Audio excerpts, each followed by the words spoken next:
Assalamualaikum warahmatullahi wabarakatuh. Selamat pagi. Semua bangun dah. Untuk hari pagi ini 12 hari bulan 8 PNPR sejarah kita. Kita dah masuk unit yang ke-9, iaitu tajuknya Pengasas Kesultanan Melayu Melaka. Kita nak tengok siapa pengasas. Sebelum kita cerita tentang negara lah, tentang struktur masyarakat. Sekarang kita nak tengok siapa pengasasnya zaman Kesultanan Melayu Melaka. Jadi kita mulakan dengan bacaan umul kitab Al-Fatihah. A'udzubillahi minasyaitonirrajim. Bismillahirrahmanirrahim. Alhamdulillahirabbil alamin arrahmanir rahim maliki yaumiddin iyyaka na'budu wa iyyaka nasta'in ihdinas siratal mustaqim siratal ladzina an'amta 'alaihim ghairil maghdubi 'alaihim waladdallin. Bismillahirrahmanirrahim. Allahumma aftah 'alaina hikmataka wa anshur 'alaina min khazaini rahmatika ya arhamar rahimin. Rabbi shrah li sadri wa yassir li amri wahlul 'uqdatam min lisani yafqahu qawli. Amma ba'd. Baik, selamat pagi semua. Tajuk kita tadi cikgu dah sebut dah, pengasas Kesultanan Melayu Melaka. Subunitnya adalah kenali pengasas. Siapa pengasas? Pengasas ni orang yang memulakan. Kenali pengasas, nak tahu siapa dia orang ni. Kemudian kita nak tahu yang kedua, untuk subtopik ini adalah latar belakang para miswara. Siapa para miswara ni? Apa dia? Orang ke siapa? Jadi sepatutnya sebelum kita mulakan ni awak dah baca dulu dah. Tu yang bagusnya. Baca dahulu buku sejarah ni. Sejarah ni baca je. Baca dulu. Jadi bila cikgu ajar tu, awak dah dapat sikit info. Awak dah tahu sikit, cikgu bagi tahu sikit, awak dah lebih info. Okey. Kita lihat muka surat yang ke-120, buku teks awak. Okey, ini dia. Unit 9, sinopsis. Sinopsis dia, sinopsis ni ringkasan lah tentang tajuk ini. Dia tak jelas ni. Pengasas Kesultanan Melayu Melaka. Kesultanan Melayu Melaka diasaskan oleh, siapa dia? Para miswara. Nama orang. Para miswara ni nama orang. Orang yang memulakan. Kenapa nama dia pelik? Okay, nanti kita tahulah. Unit ini membincangkan latar belakang dan rentetan peristiwa perjalanan pengasas Kesultanan Melayu Melaka. Latar belakang dan rentetan peristiwa. Okey, ada peristiwanya, ada sejarah yang terjadi sehingga terbentuknya Kerajaan Melayu Melaka. Unit ini juga menjelaskan peristiwa pembukaan dan asal-usul nama Melaka daripada pelbagai sumber. Unit ini menjelaskan peristiwa, maksudnya kejadian pembukaan dan asal-usul Melaka daripada pelbagai sumber. Pelbagai sumber ni, sumber-sumber ni sebelum bab awal kita dah belajar dah. Bertulis, tak bertulis dan sebagainya tu. Okey. Lihat buku awak. Dalam buku awak ni muka surat 120 dan 121 ni gambar dia. Gambar istana dululah. Gambar. Tapi ini betul ni.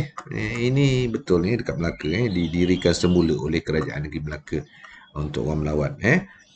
Ni konon-kononnya dulu. Inilah gambar istana dahulu. Okey. Muzium Istana Kesultanan di Bandar Hilir. Kalau pergi melawat ke Melaka, biasanya orang akan pergi sini lah. Tempat ni jam, sesak. Okey, apa yang anda akan pelajari? Ni sambungan lagi lah gambar tadi. Ada 4 perkara dalam tajuk ini, iaitu menyatakan latar belakang. Maksudnya awak boleh pergi tahu tentang latar belakang pengasas ni. Yang kedua, menerangkan, boleh menceritakan bagaimana peristiwa perjalanan pengasas. Maksudnya daripada satu tempat tu apa yang berlaku sehinggalah terbentuknya Kesultanan Melaka. Kemudian ketiga, menjelaskan peristiwa pembukaan. Ini perjalanan, peristiwa perjalanan dari mana ke mana semua tu. Yang ini tentang peristiwa pembukaan dia. Macam mana negeri Melaka itu dibuka pada ketika itu. Kemudian menghuraikan asal usul nama Melaka daripada pelbagai sumber. Ada 4 perkara lah untuk awak tahu ni. Tak banyak ni, tak banyak. Okey. Asas pemikiran yang ni baca sendiri. Okey, kenali pengasas, kenali pengasas. Untuk nak tahu sejarah dia mesti ada sumber dia. Okey, mana sumber dia? Ini dia sumber dia. Ada tengok ni, terdapat 2 buah buku yang merekodkan dah ditulis tentang pengasas Kesultanan Melayu Melaka. 2 buah buku, 2 buah buku. Buku itu ialah Sulalatus Salatin. Ni, Sulalatus Salatin oleh ni terjemahan ni lah. Penyelenggaraan penyelenggaraan oleh A. Samad Ahmad dan Suma Oriental. Ni dia Suma Oriental ni. Ni orang putih lah tulis. Tom Perez. Karya Tom Perez. Perjalanan dari Laut Merah ke China dan buku Francisco Bogus kemudian. Right. Berdasarkan 2 sumber tersebut, berdasarkan 2 buku ni lah yang ditulis ni, para miswara. Okey, para miswara masa belum Islam namanya para miswara. Kemudian bila dah Islam, dia dah meluk Islam, namanya Sultan Iskandar Shah. Para miswara selepas meluk Islam, Sultan Iskandar Shah. Jadi sultan dia ialah pengasas Kesultanan Melayu Melaka. Dalam 2 buah buku ni dia tulis Sulalatus Salatin ni cakap Sultan Iskandar Shah ialah pengasas Kesultanan Melayu Melaka. Dalam buku Suma Oriental, para miswara ialah pengasas Kesultanan Melayu Melaka. Jadi 2 buku ni, yang ni sebut sultan, yang sini sebut para miswara, dialah orang yang sama. Orang yang sama, membuka, mengasaskan Kerajaan Melayu Melaka. Okey, siapakah pengasas Kesultanan Melayu Melaka? Menurut Suma Oriental, Suma Oriental cakap para miswara. Suma Oriental ni lagi lama lagi lah, sebab dia orang Inggeris yang tulis. Sulalatus ni dah penyelenggara ni dah orang Melayu dah. Dah kemudian sikit. Okey. Penerbitnya Ombak 2014. Sumber Oriental dan Perjalanan Merah ke sini 2014 Yogyakarta. Orang Indonesia yang buat ni. Yang menyelenggara balik. Dia ubah suai lah ke bahasa Indonesia mungkin. Okey. Sulalatus Salatin juga dikenali sebagai sejarah Melayu. Ni, sejarah Melayu. Ini ditulis semula. Karya asalnya namanya ditulis oleh Tun Sri Lanang. Tun Sri Lanang yang tulis. Kemudian diolah semula lah. Edisi pelajar ni. Dia dah ulah semula sejarah Melayu. Suma Oriental merupakan sumber Portugis yang ditulis oleh Tom Perez. Daripada Portugis. Portugis ni lagi awal. Zaman Kesultanan Melayu Melaka tu, sebelum tu dia dah ada dah. Jadi sumbernya. 2 sumber yang kita pegang. Okey. Untuk menceritakan tentang ni sumber tentang pengasas Kesultanan Melayu Melaka. Sumber Oriental ni cakap para miswara, ini cakap Sultan Iskandar Shah. Okey. Seterusnya, latar belakang para miswara. Kita nak tengok siapa dia. Kita pun ada latar belakang kita masing-masing. Okey, siapa dia? Yang pertama. Baca sini apa dia? Putera Raja. Jadi tak heran lah bila sebut sini jadi Sultan Iskandar. Orang yang mula jadi ketua sultan lah sini. Dia putera Raja Kerajaan Melayu. Di mana? Di Palembang. Palembang di mana? Indonesia sekarang. Palembang ni di Indonesia belah bawah. Bawah-bawah kita ni. Dekat dengan Melaka lah. Baik. Putera Raja Kerajaan Melayu dari Palembang. Okey. Yang kedua, latar belakang dia. Kerajaan Majapahit mahu menyerang Palembang. Kerajaan dia sama-sama Indonesia ni, tapi dulu disebut dia ada kerajaan-kerajaan tertentu lah yang ditubuhkan dulu. Kerajaan Majapahit mahu menyerang Palembang. Nak serang. Biasa dulu kalau nak melalui kuasa dia serang. Bila dah menang, dia takluklah negeri tu. Jadi kebanyakannya bila dah, kalau zaman dulu bila perang je, serang kalah, raja ni dibawa lari oleh pembesarnya supaya tak tertangkap. Kalau tangkap agaknya tak tahulah apa cerita. Bila bergaduh je lari. Bila bergaduh je lari supaya tak tertangkap. Okey.